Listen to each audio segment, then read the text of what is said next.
As you can see, I have my glasses on because rather than just talk about it in general, like I could do with a standard story series, because this is an anthology, I kind of need to talk about them individually. I could have just talked about the ones I liked, but I thought that would be a disservice because I don't think I hated many of them. It's just that perhaps they didn't appeal in the same way. So rather than just being, picking favourites and that kind of thing, I am going to talk about each of them and probably dwell more on the ones I really liked. So first off, we had Lot 36, which was directed by Guillermo Navarro and was based on a story by Guillermo del Toro himself, where there's a whole thing of, a warehouse or a storage unit, should I say, is sold off, and there's weird demonic stuff, and this was one of those that didn't appeal too much. I love seeing Tim Blake Nelson. I think he's great and underused, and a lot of these people here, throughout the whole series, there's people in every one who I like, but it just didn't do that much. I mean, I loved how they're taking the mick out, obviously, these xenophobic idiots, but I'm not going to dwell too much on that, of course.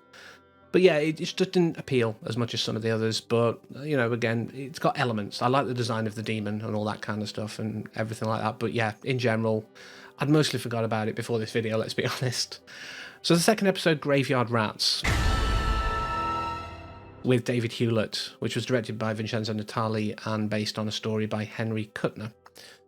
This one was interesting because I love David Hewlett. He's got a very funny way of doing things. Even when he's not doing something funny, there's always a humour to it. Just something about him.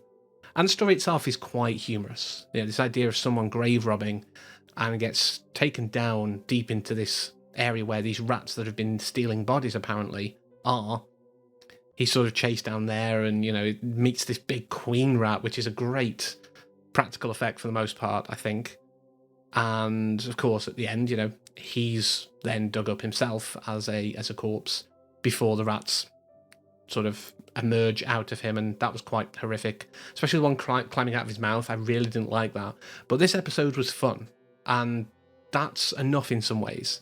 Some of these episodes are really dark and heavy, like the next one, but this one really was quite fun, and I did enjoy it, but it could have been like a 10-15 minute tale, and it didn't need to be a full episode, I think. So episode 3 was The Autopsy, directed by David Pryor, based on a story by Michael Shea, and the teleplay was by David S. Goyer, who you've definitely seen stuff that he's written. This one, again, had elements I liked. I mean, it's got F. Murray Abraham. It's going to be a winner in some ways. He always gives a good performance, and this reminded me a little of The Autopsy of Jane Doe. I don't know why I said autopsy weird then, just ignore it. But it reminded me a bit of that, because it's this idea of something very strange happening during an autopsy. But rather than some weird spooky witch stuff, this was more a creature that had taken over a body and was basically then trying to find a better host. I, again, was very disgusted towards the end of this because of all the ways that it was, that F. Murray Abrams' character was trying to stop the spread of this creature, stop it getting out. It's a very clever idea of tackling that. It's like, well, you didn't think of everything because now you're blind and you can't get out of there. And yeah, it was hard to watch in some places, but mostly enjoyable. The next one I was really looking forward to, which was The Outside, directed by Anna Lily Amirpour. It's based on a webcomic, apparently by Emily Carroll, and the teleplay was by Hayley Z. Boston. And this stars Kate McCucci and Dan Stevens doing a very weird accent. That was the one thing that I really did not like about this. But this is one of those that, again, had a kind of light-hearted feel, but also really good social satire and commentary. The idea that just by using cream, which may cause you to come out in rashes and all sorts of stuff, you will become a better person, your skin will be amazing. And the fact that Stacey has gone from this awkward... It's an ugly duckling tale in many ways, gone from this awkward, less attractive version of herself, using this product. Her husband's kind of like, what's going on here? But then becomes a basic bee in some ways, basically, and fits in with the people at the bank where she works, although having killed her husband on the way. This was one of those that was absolutely brilliant, like I say, for the social commentary. The accent of Dan Stevens is, like I said, the big, what the heck was that all about, But I really did enjoy this. I thought it was great. I've still got to watch A Girl Walks Home Alone at Night. I will, and I'll probably do a video on it at some point. But now we move on to the Lovecraft section, which is a thing that Del Toro has been fascinated with for a long time. So we started with Pickman's Model, directed by Keith Thomas, with a teleplay by Lee Patterson. And this one is, an artist who is played by Ben Barnes, finds this guy, Richard Pickman. Like, he comes in and he's got a very weird art style. It's all very creepy and Lovecraftian, of course. And there is no better casting, I think, in this entire series than Crispin Glover, because he is a very strange guy. If you've seen that particular Friday the 13th, you know exactly how weird the guy can be.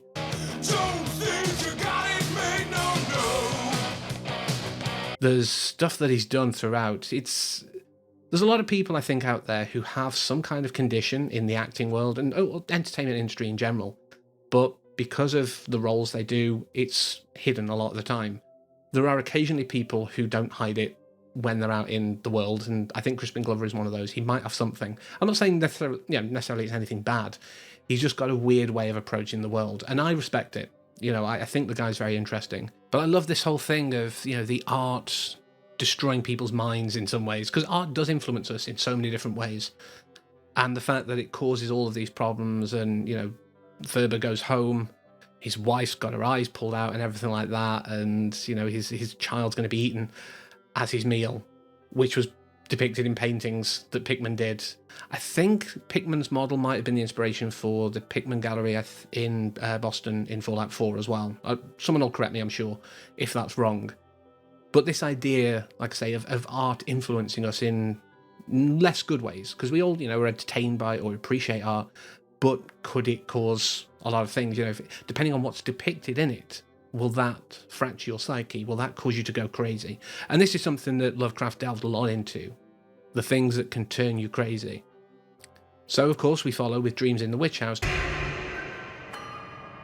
directed by Catherine Hardwicke, and a teleplay by Miko Watkins. And this had Rupert Grint and Ismail Cruz Cordova, who I know mainly from Rings of Power. And again, it's one of those where it's really quite interesting, and this idea of someone taking this drug that they don't know anything about, but it's a way of reconnecting with the sister. And I think Rupert Grint does fairly well here. He's always Ron Weasley. I'm sorry, some people, you can't see them as anything else. But I think he does really well here of expressing that grief and that, desire to get his sister back in many ways. But of course, like any good tale, there is an antagonist, which is a human-faced rat. Very strange, very Lovecraftian, and of course, ends up coming over to take over Rupert Grint's character body, Walt, and then live his life. And we learn that the narration that started the episode is actually this guy in Walt's body. And this is, again, quite a light one, and I really enjoyed what it did. I think, again, there's elements of it that perhaps didn't need to be there and it could have been better, but I enjoyed it for the most part. Now, the next one is one of those where what I want to take away from it and how I want to appreciate it and all of that is different from what I come out at the end. And that is The Viewing by Panos Cosmatos, who also wrote it with Aaron Stewart Arn. And this has Peter Weller, Eric Andre, Sophia Butella, Steve Agee. I've said his name a couple of times and I've got it wrong, I'm sure, but that's what I'm going with now. We have a lot of people here who are known for humour, and I always appreciate when funny people are given stuff that's not just funny to do. I mean, there's a lot of humour in this one. But this is very Lynchian. I think it's the most Lynchian of all of them. There's something very kind of transcendental about it. Given the subject matter, it's quite, fitting. We have this thing where these people are here and they don't know why they're here. We don't know why they're here. And there's lots of drugs, and all of a sudden this meteorite thing with a demon creature is there. And some of them are like in tune with it, and all of this kind of thing. It's so very strange, and it feels like the story isn't much. Like if you were to give the story beats, it would be like 2 or 3 sentences. But it doesn't feel wrong that it's not just over super quick. That time that we're getting to understand, or trying to understand, what's going on in this room, what's going on with these people, is part of the journey for us. We are going along in a similar way. We're discovering this. We are taking part in a viewing ourselves. And like I say, I can't dislike this. There's not much that goes on really, but I like it for that. And I mean, I love David Lynch. Maybe that's a factor. But we end this run with The Murmuring, directed by Jennifer Kent, with a teleplay also by her, but the short story originally by Del Toro. And of course, Essie Davis, who also worked with Kent on The Babadook, which at some point I may have to do a video on, is in this. But yes, we've got Andrew Lincoln as well, finally away from Rick Grimes. But this is a very typical ghost story, very, very, very much Del Toro's wheelhouse. He's very good at these emotional kind of ghost stories. And, you know, we have this grief in Nancy and Edgar because of what happened in their past and how it seems to be affecting them in this house that they've gone to study a particular type of bird, particularly murmurations, which is where the title of the episode comes from. But this whole thing of trying to help someone else's spirit, trying to help others deal with their grief, even if they've passed on, so that you can deal with your own. And realizing that what originally seemed to be the problem, like an abusive parent, was actually more a tale of inability to control emotion. And maybe this is why this speaks to me, because, you know, my emotional issues. But I really do love Jennifer Kent's stuff. I think dealing with particularly women who have issues with family and grieving and, you know, issues around that, it's definitely her wheelhouse. She's definitely really good at it, and I really enjoyed this. Even though it's not one of those that came to mind straight away, when I was like, oh, I probably should do a video on it, there was a couple that came to mind straight away. This wasn't one of them, but I do, now I'm thinking about it again, I do remember really going along for the ride, feeling emotionally fraught throughout it, and I thought it was great. So yeah, some of these were brilliant. Some of them had, you know, had great comedy, some of them had social satire, some of them dealt with grief and things like that. I can see this doing quite well. I don't know what the viewing figures and stuff like that is right now. I mean, I could look on the page that I'm on. I'm going to do it. It's generally positive reviews, and I'd agree with that. So I think a next season could adapt some more interesting tales, and maybe, you know, sort of some lesser known directors out there, maybe with a couple of, you know, big ones. But I think this could be a good platform for new horror directors to be discovered. It's very much in the vein of things like Alfred Hitchcock Presents, that kind of thing. And I always love anthology series. I've said it for a long time now. And so I'm hopeful. I really want more of this. And I know Del Toro can do good things, like his own creations, but also adapting other things. I mean, it'd be interesting to see him direct one of the episodes. See, you know, sort of compare, if you will, the showrunner against the other things. Although, I don't know, maybe that's something that he could do, like a special one-off or something in between seasons, like a little story. But no, seriously, if you haven't watched it, I'm very sorry because I've spoiled all the episodes, but I do put a spoiler warning at the start for that very purpose. But yeah, give it a go, have a look at them. You're not going to like them all. I don't think anyone, you know, loves every single episode of this. It's because they're so different. But you'll definitely find something that you enjoy if you enjoy horror. But that's all I want to say on it. So thank you very much for letting me talk about this. And until next time, as always, take care.